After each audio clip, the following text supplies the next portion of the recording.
Hi students, आज अपना topic है गेलुसाक से संबंधित आंकिक प्रश्न और साथ में हम देखेंगे एवोगैड्रो से संबंधित जो आंकिक अर्थात न्यूमेरिकल क्वेश्चन है वो कैसे पूछे जाते हैं। अभी तक हमने जो गैस का नियम है वो 4 नियम हम पढ़ चुके हैं। बायल का नियम, चार्ल्स का नियम, गेलुसाक और एवोगैड्रो का नियम। अर्थात जो गैस के 4 नियम थे वो चारों नियम हम कंप्लीट पढ़ चुके हैं और बायल और चार्ल्स से संबंधित न्यूमेरिकल और ग्राफ भी कर चुके हैं। एवोगैड्रो और जो गेलुसाक का नियम है उससे संबंधित जो आंकिक प्रश्न है उसको अभी करने वाले हैं। तो उसको देखते जाइए स्टेप बाय स्टेप इसको कैसे बनाया जाता है। ठीक, गेलुसाक से संबंधित आंकिक प्रश्न कैसे, ये 4 अलग अलग वैरायटी के क्वेश्चन है। ये जो पहला क्वेश्चन है ये तो सिंपल सा है, इस टाइप के क्वेश्चन आपको बुक्स में भी मिल जाएंगे। बाकी जो दूसरा क्वेश्चन है और तीसरा चौथा, तीनों में मैं प्रेशर पूछ रखा हूँ, लेकिन तीसरा और चौथा क्वेश्चन एक कॉम्प्लिकेटेड क्वेश्चन है। तो पहला और दूसरा अलग अलग वैरायटी का है और तीसरा चौथा अलग अलग वैरायटी का है। तो इसको स्टेप बाय स्टेप समझें। सबसे पहले कोई भी जो न्यूमेरिकल क्वेश्चन रहता है उसको बनाने से पहले उसके हमको क्या है फार्मूला पता होना चाहिए। जैसे हमने क्या गेलुसाक के नियम में क्या पढ़ा है कि प्रेशर जो प्रोपोर्शनल रहता था वो टेम्परेचर के रहता था। अर्थात टेम्परेचर जब भी हम बढ़ाते थे क्या होता था, प्रेशर बढ़ जाता था। और जैसे जैसे टेम्परेचर बढ़ाएंगे वैसे ही प्रेशर बढ़ेगा और कितना बढ़ेगा, 1/273वां हिस्सा बढ़ता था। अर्थात यहाँ पे हम क्या रखते थे, यहाँ पे हम रखते थे कंटेनर को स्थिर, अर्थात जो वॉल्यूम रहता था उसको हम 0 रखते थे और जो मोल की संख्या है उसको भी हम क्या रखते थे, 0 रखते थे। तो ये याद रखना है आपको। अब इसको मैं यदि हटाऊं तो ये P = KT होता है और इसको मैं कर दूं तो P/T = K, अर्थात ये क्या आ गया, कांस्टेंट आ गया। अब इससे एक सूत्र हम बना सकते हैं अलग अलग कंडीशन के हिसाब से। ये तो हमको यदि एक प्रेशर और एक टेम्परेचर दिया रहे तब के केस में है। यदि हमको अलग अलग प्रेशर दिया रहे, जैसे एक मैं मान लूँ पहला प्रेशर के लिए पहला टेम्परेचर, इसी प्रकार दूसरा प्रेशर के लिए दूसरा टेम्परेचर। अब इस सूत्र को हम दूसरे तरीके से और कैसे लिख सकते हैं, या इसको हम इसके नीचे ला के डायरेक्ट कर सकते हैं P1/P2 और ये T1/T2।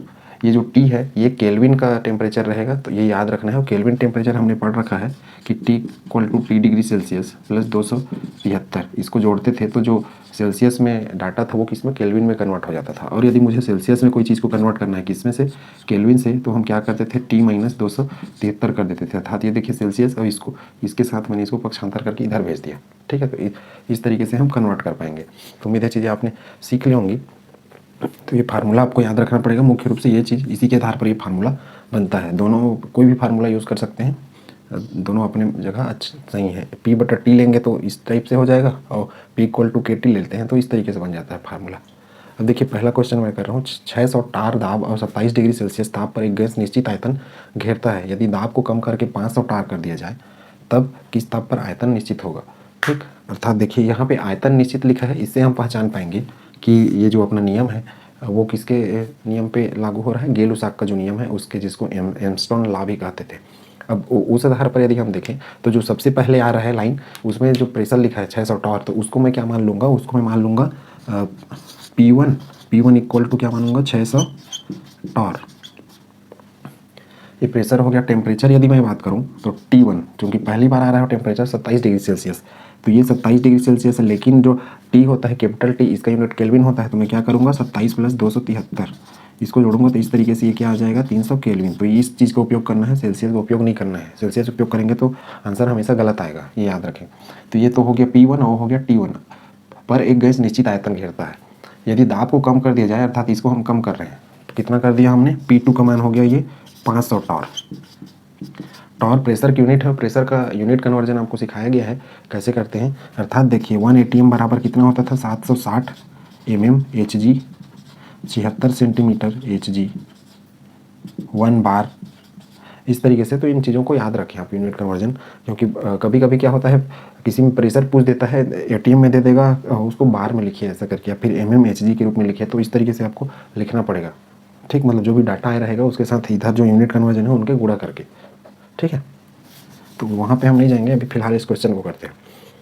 अब क्या है कि कर दिया जाए तब किस ताप पर, अर्थात क्या पूछ रहा है, टेम्परेचर पूछ रहा है, आयतन निश्चित होगा। अर्थात कौन सा टेम्परेचर बच गया, T2 बच गया। अब फार्मूला में हम वैल्यू पुटअप करते हैं। देखिए P1/P2, P1/P2 मतलब क्या है, 600/500। मैं ये फार्मूला उपयोग कर रहा हूँ, बराबर T1/T2। अब ये है ऊपर वाला 300 और नीचे ये T2 आ गया। तो इसको हम क्या कर सकते हैं, T2 बराबर क्या हो जाएगा, 600 × 300 बटा, ये देखिए नहीं, ये क्या हो जाएगा, ऐसे हो जाएगा 500 × 300, इस तरीके से तिर्यक गुणा करेंगे और बटा ये हो जाएगा 600। अब देखिए ये 2 जीरो इसके साथ कट जाएगा, कोई भी 2 जीरो कटा सकते हैं। अब ये कितना हो गया, 5 × 3 = 15, अर्थात बन गया ये 1500 बटा ये 6।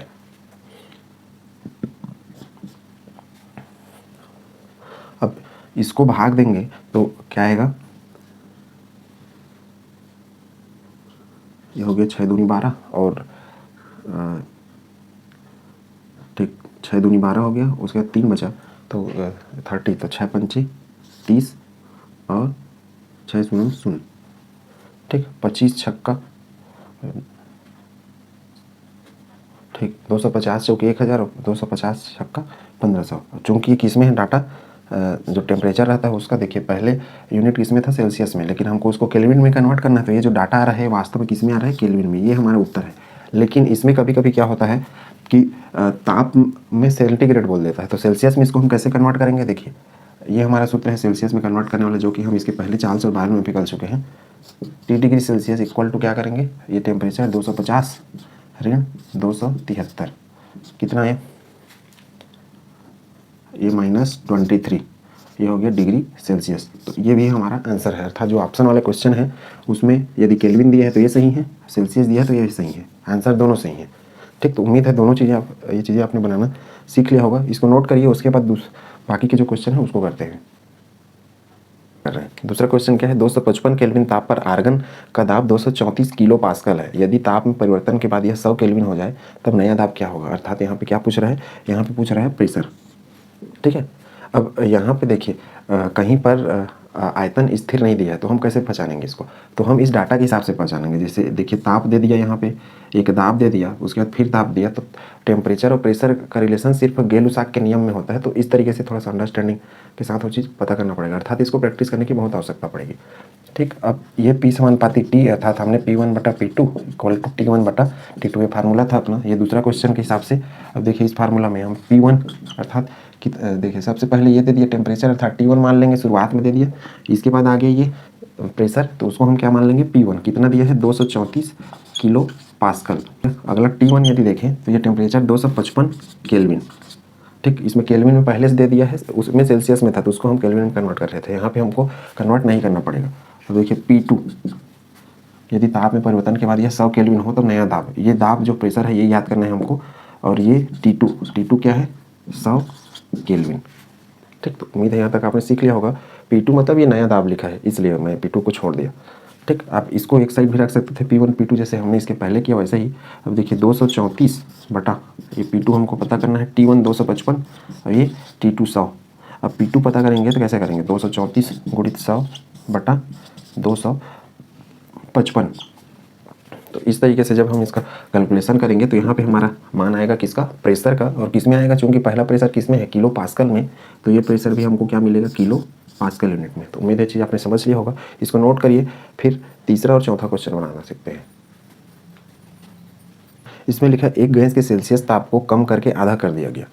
ठीक, अर्थात जो ताप पहले रहा होगा उसको कम करके आधा कर दिया गया पहले से, यदि आयतन में परिवर्तन न हो, अर्थात उसका आयतन न परिवर्तन हो, आयतन परिवर्तन न हो अर्थात क्या है, आयतन स्थिर है, तो आयतन स्थिर है मतलब गेलुसाक का नियम, तब गैस के दाब में क्या परिवर्तन होगा, अर्थात जो प्रेशर है उसमें क्या परिवर्तन होगा। कहने का अर्थ है कि पहले जो टेम्परेचर था एक गैस के सेल्सियस ताप को कम करके आधा, अब यहाँ पे ध्यान ये देना है कि सेल्सियस जो टेम्परेचर है उसको कम किया गया है, ना कि केल्विन को।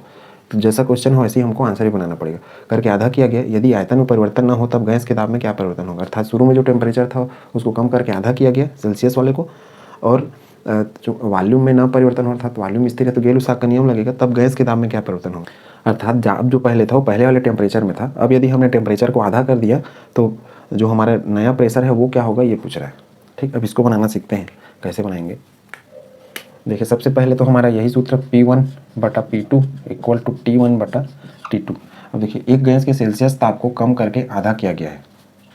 ठीक, अब टेम्परेचर की मैं बात करूं, ये तो अपना प्रेशर हो गया P1 और P2, बारी बारी से इसको निकालेंगे, ये T1 और T2। सेल्सियस ताप को कम करके आधा किया गया है, अर्थात जो पहले टेम्परेचर रहा होगा उससे उसको हमने कम कर दिया है। तो टेम्परेचर हम स्टार्टिंग में मान लेते हैं, जैसे मैं मान लो 0 डिग्री सेल्सियस मान लिया शुरुआत में, इसका यूनिट केल्विन होता है, लेकिन हमको यहाँ पे स्टार्टिंग इसी से करना है, सेल्सियस ताप लिखा है तो 0 डिग्री सेल्सियस। अब देखिए सेल्सियस ताप को कम करके आधा कर दिया गया, अर्थात पहला टेम्परेचर यदि 0 है तो इसका 1/2 कर दिया गया, अर्थात आधा, मतलब किसका, T1 का। ठीक है, तो इसको हम सुविधा की दृष्टि से क्या करेंगे, 0 ना लेकर के ऊपर वाले को हम ले रहे हैं 2 और 2 का आधा कितना होता है, 2/2 यदि मैं कर दूँ इसको आधा, तो ये कितना हो जाएगा 1 डिग्री, अर्थात 1 डिग्री सेल्सियस इसको ले रहा हूँ, 2 डिग्री सेल्सियस इसको ले रहा हूँ, ठीक है। अर्थात ये जो टेम्परेचर, इसमें कुछ भी ले सकते हैं, ऊपर वाले से नीचे वाला ठीक आधा रहेगा। यहाँ 20 लेंगे तो नीचे वाले को 10 लेना पड़ेगा, ऐसे ही। और ऊपर वाले को यदि हम 0 लेते हैं तो फिर इस टेम्परेचर का आधा अर्थात मेरे को T2/2 करना पड़ेगा, ठीक है। तो उम्मीद है चीज़ आपने समझ ली होंगी क्या चीज़, अर्थात जो पहले टेम्परेचर था उसका हमने आधा कर दिया, इसलिए देखिए यहाँ पे जो 2 डिग्री सेल्सियस था इसको हमने 1/2 कर दिया, तो ये कितना आ गया 1 डिग्री सेल्सियस। अब इसको हम किस में, केल्विन में कन्वर्ट करेंगे। केल्विन में कैसे कन्वर्ट करेंगे, देखिए 2 + 273 तो कितना आएगा, टोटल हो जाएगा 275 केल्विन, अर्थात 2 डिग्री सेल्सियस को हम बोलते हैं 275 केल्विन। 1 डिग्री सेल्सियस मतलब होगा 1 + 273, ये कितना हो जाएगा 274 केल्विन। अब इसी का मान हम जो सूत्र है उसमें प्रयोग करेंगे। तो आई होप यहाँ तक आपको समझ में आया कि सेल्सियस ताप को कम करके आधा किया गया, अर्थात जो पहले टेम्परेचर था उसको कम करके हमने आधा कर दिया है, ये है इसका अर्थ। या नहीं, यदि ऐसा नहीं रहता तो यहाँ पे नहीं लिखा रहता सेल्सियस ताप, मतलब कम करके जो शब्द लिखा है वो नहीं लिखा रहता, आधा कर दिया गया ऐसा बस लिखा रहता, ठीक है। अब इसी तरीके से प्रेशर को देखें तो यदि आयतन परिवर्तन न हो अर्थात वॉल्यूम स्थिर है तब गैस के दाब में क्या परिवर्तन होगा। तो शुरुआत में देखिए प्रेशर, ये प्रेशर है। अब शुरुआत में जैसे हम 2 डिग्री टेम्परेचर मान रहे हैं तो प्रेशर को भी कुछ भी ले लेते हैं, जैसे 1 atm लेता हूँ मैं, क्योंकि एक वायुमंडलीय दाब स्टार्टिंग में रहता ही है, सामान्य एक जो वातावरण का दाब है उसी को हम ले लेते हैं शुरुआत का प्रेशर। अब पूछ रहा है कि दाब में क्या परिवर्तन होगा, अर्थात इसमें क्या परिवर्तन होगा। कहने का अर्थ है कि इसको हमने 2 मान लिया है तो उसका आधा हमने इसको 1 कर दिया, इसको यदि 4 मानते तो उसका आधा इसको हम 2 कर लेते, इसको यदि हम 1 मानते 1 डिग्री सेल्सियस तो इसको हम 1/2 कर लेते।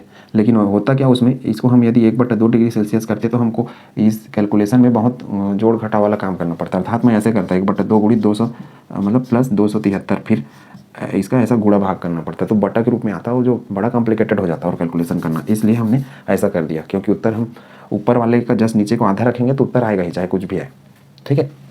अब ये मान हमने रखा, P1 में 1 रख दिया, P2 हमको पता करना है, T1 में क्या है 275 और ये क्या है 274। P2 का मान कैसे निकालेंगे, 274 × 1/275। अब इसका हम यदि गुणा भाग करें, मतलब इसको भाग दें 274/275 में, तो क्या हो जाएगा 0. अब देखिए 274 भागी 275, इसका भाग करने पर 0.996। अब चूंकि ये किस में था, एटीएम में था, ये तो ये भी क्या आ जाएगा एटीएम में। अब इससे क्या पता चलता है हमको, देखिए हमने जो प्रेशर है इसको 1 लिया था, लेकिन यहाँ पे प्रेशर कितना आ गया, 1 से कम आ गया।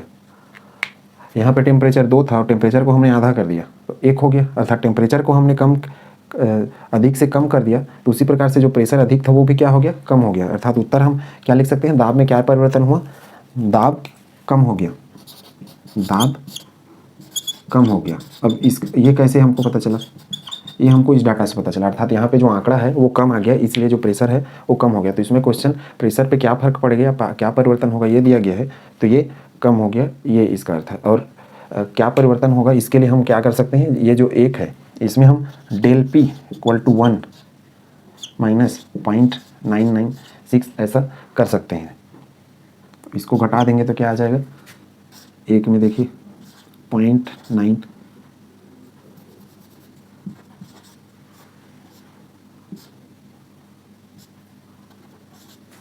ये आ जाएगा 0.11, अर्थात इतने का परिवर्तन हुआ, ये हमको पता चल जाएगा। मुख्य रूप से ये है दाब कम हो गया, ये अपना आंसर है। अब ये हम को कहाँ से पता चला, ये हमको इस तरीके से पता चला कि टेम्परेचर कम कर देंगे तो प्रेशर भी कम होगा, टेम्परेचर बढ़ाएंगे तो प्रेशर भी बढ़ेगा। तो ये चीज़ वास्तव में यहाँ पे प्रूव करने वाला। तो उम्मीद है तीसरा क्वेश्चन आपको समझ में आ गया होगा कैसे इसको करना है। इसी टाइप का क्वेश्चन हमने चार्ल्स के नियम में और बायल के नियम में भी कुछ किया था। इस टाइप के क्वेश्चन थोड़े से कॉम्प्लिकेटेड हो जाते हैं, लेकिन उसको प्रैक्टिस करें, आराम से बन जाएगा। कम होता है ज़्यादा होता है, क्वेश्चन को समझेंगे तो। इसको नोट करिए, इसके बाद हम चौथा क्वेश्चन करते हैं। क्वेश्चन में क्या है, कांस्टेंट आयतन पर अर्थात स्थिर आयतन पर, स्थिर आयतन मतलब गेलुसाक का नियम। तो गेलुसाक के नियम में स्थिर आयतन लिखा रहेगा या फिर उसके जो डाटा हैं प्रेशर और टेम्परेचर के वो दिए रहेंगे तो हमको समझ में आएगा। पर एक गैस के केल्विन ताप को दोगुना किया गया, गैस के दाब में क्या परिवर्तन होगा। देखिए यहाँ पे टेम्परेचर को आधा किया गया था अर्थात सेल्सियस वाले को, तो सेल्सियस को हमने आधा किया था।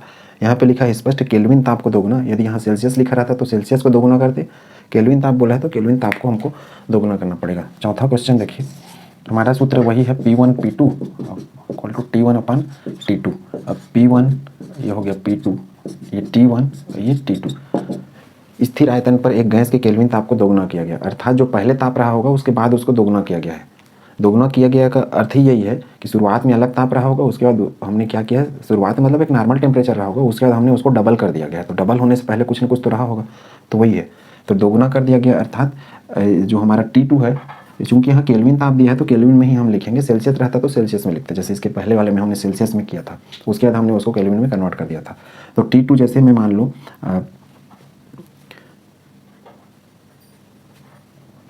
T2 जैसे मैं मान लो इसको 100 कर देता हूँ, तो ये वाला क्या हो जाएगा, लेकिन 100 कभी होगा नहीं। इसका कारण ये है कि जो हमारा टेम्परेचर रहता है ये 0 मतलब सेल्सियस प्लस 273 ये रहता है, अर्थात यदि मैं टेम्परेचर पे इस पर 0 भी डालूँ तो मेरा जो केल्विन का यूनिट है वो कितना बनने वाला है, वो बनने वाला है 273 केल्विन, ये न्यूनतम बनने वाला है।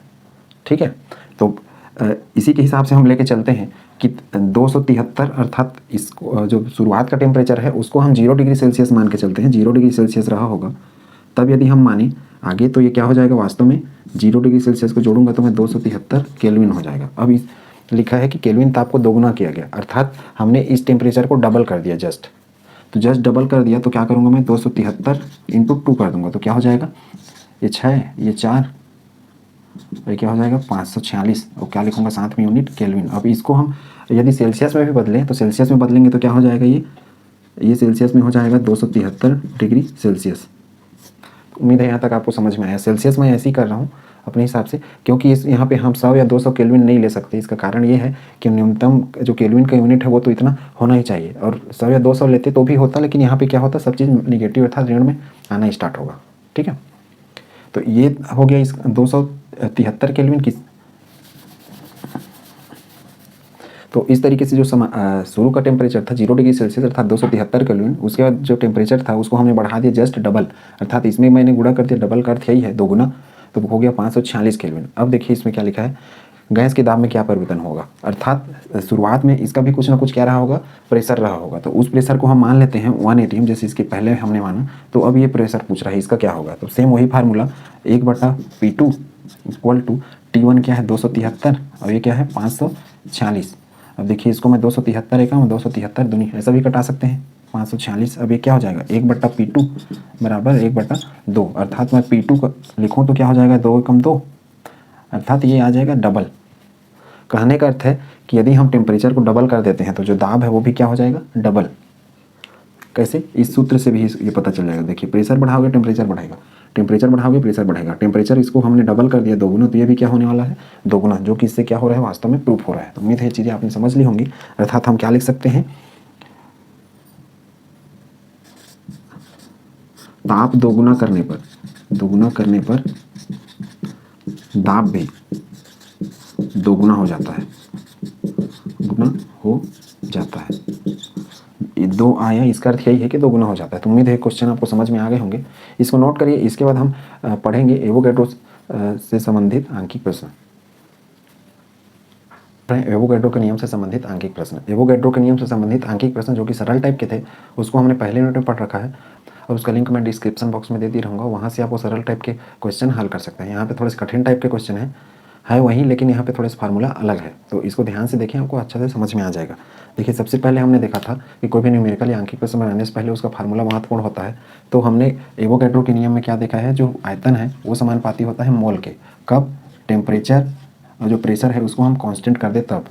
तो इस तरीके से यदि हम इसका फार्मूला बनाए तो V = Kn हो जाएगा, और ये V/N = K हो जाएगा। अर्थात मैं इसको क्या ले सकता हूँ V1/N1 और V2/N2, या फिर इसी को और क्या ले सकते हैं V1/V2 बराबर N1/N2, मतलब पहला आयतन दूसरा आयतन, पहले मोलों की संख्या दूसरे मोलों की संख्या। अब मोलों की संख्या अर्थात कोई भी फार्मूला उपयोग कर सकते हैं, ये याद करने में बहुत सरल रहता है, तो उस टाइप का आप याद कर सकते हैं। ये तो पहला हो गया। दूसरा हमने एवोगैड्रो के नियम में क्या पढ़ा है, मोल की संख्या याद करने के लिए V/22.4 लीटर, अर्थात आयतन दिया रहे किसी गैस का तब हम उसका मोल इस तरीके से याद करेंगे। और हमने इसमें पढ़ा है कि कोई भी जो 1 मोल गैस रहता है वो कितना जगह घेरता है 22.4 लीटर, चाहे गैस कोई भी हो, मतलब निश्चित सभी का जो संख्या रहता है वो एक बराबर रहता है मोलों की संख्या। और 1 मोल अर्थात 22.4 लीटर, और 22.4 लीटर का अर्थ है 6.022 × 10⁻23, अर्थात 1 एवोगैड्रो संख्या के बराबर। ठीक है, अब इसी को और हम देखें तो हमने पहले यूनिट में मोल निकालने के लिए 3 सूत्र पढ़ रखा है, तो दूसरा इसी के साथ यदि ऐड कर दूँ तो ये होता है W/m, और तीसरा यदि सूत्र इसी में लगा दूँ तो N/N0 होता है। N0 यहाँ एवोगैड्रो संख्या है जिसका 6.022 × 10⁻23 होता है, ठीक। और N क्या है यहाँ पे, अणु या परमाणुओं की संख्या है, अर्थात नंबर है। तो हमको ये फार्मूला का उपयोग पड़ेगा। सिर्फ यदि आयतन दे दे तो मोल के लिए ये जरूरत पड़ेगा, मान लो वजन दे दे तो मोल निकालने के लिए फिर इन दोनों को हम मिक्स करके करेंगे, ठीक है। तो उम्मीद है चीज़ आपने समझ लिया होगा, ये हम पहले यूनिट में पढ़ चुके हैं। हम इस यूनिट में इससे संबंधित जो क्वेश्चन है, जिसको मैं टिक लगा रखा हूँ फार्मूला, इससे संबंधित फार्मूला से हम क्वेश्चन बनाना शुरू करेंगे। देखिए पहला क्वेश्चन, निश्चित ताप पर अर्थात स्थिर ताप पर 2.5 मोल की एक गैस 50 लीटर आयतन घेरती है, ठीक है। यदि गैस को 3 मोल कर दे तो कितना आयतन घेरेगी, अर्थात यहाँ पे आयतन पूछ रहा है। हमको कैसे पता चलेगा कि एवोगैड्रो का नियम लगने वाला है कि नहीं लगने वाला है, तो इसी से वॉल्यूम दे दिया, मोल दे दिया, तो वॉल्यूम और मोल अर्थात ये आयतन और मोल का संबंध किसका है, एवोगैड्रो का है। तो इस तरीके से हमको पता चलेगा। या फिर कभी कभी क्या देगा, स्थिर ताप स्थिर प्रेशर दे देगा, जैसे इसमें सिर्फ निश्चित ताप दे दिया है, प्रेशर दिया नहीं है। और निश्चित ताप वाला जो हम पढ़ते थे वो हम बायल के नियम में पढ़ते थे, लेकिन वहाँ प्रेशर और वॉल्यूम रहता था, अर्थात दाब और आयतन दिया रहता था। लेकिन यहाँ पे देखिए आयतन और मोल दे दिया है, तो आयतन और मोल दिया है तो हम इससे इससे कन्फर्म होंगे कि एवोगैड्रो का नियम लगेगा इसमें, ठीक। अब इसको बना रहे हैं शुरुआत में, देखिए हम फार्मूला ये उपयोग कर रहे हैं V1, अर्थात हम क्वेश्चन कर रहे हैं पहला V1/V2 और N1/N2। देखिए निश्चित ताप पर 2.5 मोल, अर्थात शुरुआत में 2.5 मोल आ गया, तो मैं क्या लिख सकता हूँ, जो N1 है इसका अर्थ हो गया 2.5 मोल कि एक गैस 50 लीटर, अर्थात जो आयतन है वो भी इसी लाइन में आ गया, अर्थात ये N1 अर्थात मोल का है तो ये लीटर का होगा V1, ठीक। तो इस तरीके से आपको अंदाज लगाना है, V1 = 50 लीटर, जिसको मैं L लिख ले रहा हूँ। यदि गैस को 3 मोल कर दिया जाए, अर्थात फिर मोल आ गया, अर्थात N2 = 3 मोल, तब क्या पूछा है, कितना आयतन यह घेरेगी, अर्थात V2 का मान हमको पता करना है। तो उम्मीद है इससे आप बना लेंगे आराम से। देखिए 50 बटा हम क्या करेंगे, V2 2.5/3, V2 निकालने के लिए मैं क्या करूँगा, 50 × 3 कर दूंगा और इधर 2.5। तो इससे जब आप निकालेंगे मान तो यहाँ उत्तर निकाल लेंगे, और उत्तर किस में आएगा, लीटर में आएगा। क्यों, क्योंकि हमने जो पहला आयतन था उसको लीटर में ही लिया है, इसलिए उत्तर हमारा क्या आएगा, लीटर में आएगा। तो उम्मीद है क्वेश्चन आपने समझ लिया होगा, इसको नोट करिए, फिर हम दूसरा और तीसरा क्वेश्चन बनाना शुरू करते हैं। अब देखिए दूसरा क्वेश्चन, 4 ग्राम H2 गैस कितना आयतन घेरती है। तो इस टाइप का जो क्वेश्चन हमने पहले यूनिट में भी किया था, और इसीलिए मैं इसका लिंक दे दिया रहूँगा, वहाँ से भी पहले यूनिट में कनेक्ट होकर एवोगैड्रो का जो नियम है उसके कुछ सरल क्वेश्चन आप देख सकते हैं, ठीक है। तो इसको हम कैसे करेंगे, 4 ग्राम H2 गैस कितना आयतन घेरेगी, अर्थात जो दूसरा क्वेश्चन है उसमें हमको आयतन V पता करना है। तो इसके लिए हमने अभी सूत्र लिखा था N = V/22.4 लीटर, और ये W/m, और ये क्या था, N/N0। अब देखिए इसमें 4 ग्राम दे दिया है, अर्थात ग्राम में दे रखा है, तो हम ये फार्मूला उपयोग करेंगे, अर्थात V/22.4 लीटर = W/m। अब इस तरीके से कैसे यूज़ करेंगे, हमको क्या पता करना है, यहाँ पे आयतन पता करना है, अर्थात वॉल्यूम। तो वॉल्यूम पता करने के लिए हम क्या करेंगे, जो 4 ग्राम दिया है W/m, ये भी वास्तव में क्या है, एक फार्मूला है मोल का, N = W/m। अब इस फार्मूला से हम पता करेंगे तो N मतलब ये 4 हो गया, और हाइड्रोजन का 1 होता है, तो 2 हाइड्रोजन कितना हो जाएगा, 2, चूंकि ग्राम में है ये वाला, तो इसके लिए भी हम क्या लिखेंगे, ग्राम लिखेंगे इस तरीके से। तो ये क्या आ जाएगा, ये आ जाएगा टोटल 2, तो चूंकि हम क्या निकाल रहे हैं, वास्तव में मोल निकाल रहे हैं, तो ये आ गया N का मान 2 मोल। तो इस फार्मूला का उपयोग करके, जिसको मैं एक साथ कंबाइंड ऐसे लिख रखा हूँ, अर्थात सभी अलग अलग हैं मोल के फार्मूला, ये वजन देने पर, ये संख्या देने पर, और ये आयतन देने पर। तो इस तरीके से हमने यहाँ से क्या निकाल लिया, मोल। अब इस फार्मूला का उपयोग करते हैं, N = V/22.4। अब इस फार्मूला से हमने क्या निकाल लिया, मोल, तो N की जगह मोल को रखूँगा और V/22.4। तो इस तरीके से V = 22.4 × 2 करूँगा तो क्या आ जाएगा, 44.8। अब किस में आएगा, आयतन है तो लीटर में आएगा। तो उम्मीद है क्वेश्चन आपने समझ लिया होगा। एक सरल टाइप का क्वेश्चन था, जो कि पहले यूनिट में हम ऐसा क्वेश्चन ढेर सारे कर चुके हैं। इसको नोट करिए, फिर तीसरा क्वेश्चन हम बना के देखते हैं। तीसरा क्वेश्चन क्या है, 3.5 मोल के एक गैस को 90 लीटर के लचीले बर्तन में रखा गया, ठीक। 3.5 मोल था, जो कि 90 लीटर का एक बर्तन था, जो कि फ्लेक्सिबल है, अर्थात कम ज़्यादा हो सकता है, नरम बर्तन था, उसमें रखा गया। यदि बर्तन का आयतन 40 लीटर करना हो, अर्थात बर्तन का जो बड़ा साइज़ था उसको हमको कम करना हो, अर्थात उसमें कम सामान आए, तब गैस को हमको कितना मोल कम करना होगा। अर्थात गैस को हमको 40 लीटर भरना है, तो पहले 3.5 मोल था तो 90 लीटर बनता था उसका जो आयतन है वो। अब हम गैस का मोल कितना कम कर दें कि 90 की जगह वो 40 बन जाए, ये पूछ रहा है, ठीक। अब ये तीसरा क्वेश्चन को कैसे करते हैं, तो हम ये संबंध जो रहेगा, इससे V1 V2 N1 N2, देखिए V1 ये V2 हो गया, N1 ये N2। अब जैसे लाइन टू लाइन 3.5 मोल का एक गैस अर्थात शुरुआत में आ गया इसलिए N1 हो जाएगा 3.5 मोल। 90 लीटर अर्थात आयतन पहली बार आया तो V1 क्या हो जाएगा 90 लीटर, जिसको मैं L से दिखा रहा हूँ। यदि बर्तन का आयतन 40 लीटर अर्थात ये क्या हो जाएगा V2 40 लीटर। तब गैस के कितने मोल,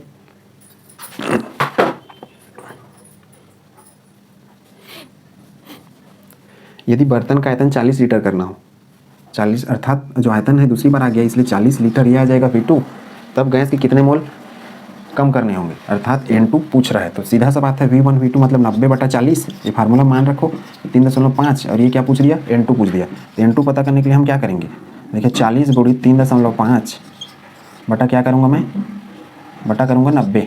तो इससे जो मान आएगा हमारा यहाँ पे उत्तर आ जाएगा और साथ में इसका यूनिट क्या हो जाएगा मोल। क्यों, क्योंकि पहले वाला का भी मोल ही है। तो उम्मीद है ये आंसर आप बना लेंगे कैलकुलेशन, क्योंकि आपको करना है कैलकुलेशन आप कर लेंगे। तो ये तीसरा टाइप का क्वेश्चन, तो ये 3 क्वेश्चन अलग अलग पैटर्न के। चौथा क्वेश्चन करते हैं, ये सबसे अलग है और ये इंपॉर्टेंट है, ठीक है, इसको नोट करिए। फिर चौथा क्वेश्चन करते हैं जल्दी से। निश्चित ताप और दाब पर अर्थात प्रेशर और टेम्परेचर कांस्टेंट है। एक गुब्बारे में हाइड्रोजन H2 के अर्थात 12.044 × 10⁻23 अणु भरा गया। अब देखिए यहाँ पे संख्या दे दिया है ना कि मोल दिया है। गुब्बारे का आयतन इतना है 3.2 अर्थात ये भरा गया तो इतना था।